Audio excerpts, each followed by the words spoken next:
মৌলভীবাজার কমলগঞ্জ উপজেলার মাগুরছড়া পুঞ্জির খেলার মাঠে দিনব্যাপী খাসিয়া সোশ্যাল কাউন্সিলের আয়োজনে সেং কুটসনেম উৎসব অনুষ্ঠিত হয়েছে। খাসি বর্ষের শেষ দিনে খাসিয়া সম্প্রদায়ের সবাই এ উৎসব পালন করে।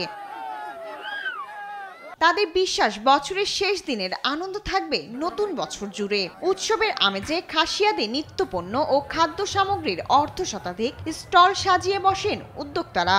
এসব স্টলে খাসিয়াদের পোশাক, বিভিন্ন জাতের ফলমূল, জুম চাষের উপকরণ ও খাদ্য সামগ্রী বিক্রি করা হয়। এখানে যেভাবে ওদের সংস্কৃতিকে রিপ্রেজেন্ট করা হয়, বিভিন্ন খাবার দাবার আছে, বিভিন্ন জিনিস আছে, ওইটা আর কি মানে অনেক কালারফুল দেখতে হয়। খাসিদের সাথে মণিপুরি, চা শ্রমিক, বাঙালি এবং বিদেশি পর্যটকরাও এখানে সমবেত হন আজকের এই দিনটাকে উপলক্ষ করে। এই উৎসবের মাধ্যমে খাসিয়াদের বিলুপ্ত প্রায় সংস্কৃতি ও ঐতিহ্য ধরে রাখতে অনেকেই আনন্দের সাথে অংশ নেয়।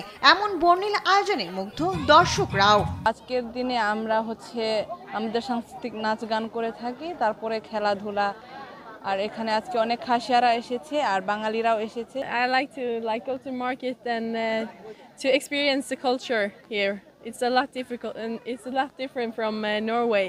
মাগুরছড়া খাসিয়া পুঞ্জির হেডম্যান জানান, বর্ষ বিদায় অনুষ্ঠানে তাদের প্রার্থনায় থাকে নতুন বছরে প্রতিটি দিন নিজেদের আয় উন্নতি, সুখ শান্তি ও সমৃদ্ধি কামনায়। আমাদের ঐতিহ্য, কৃষ্টি কালচার, আমাদের রীতিনীতি ধরার জন্য কিংবা এটাকে রাখার জন্য আমাদের ভবিষ্যৎ প্রজন্ম যাতে এটা জানতে পারে, বুঝতে পারে, এই জন্য আমরা এই বছর বিদায়টা প্রতি বছর নিয়ে আমরা পালন করে আসছি। এই দিনে আমরা এটাকে একটা উৎসবের মতো উদযাপন করে থাকি।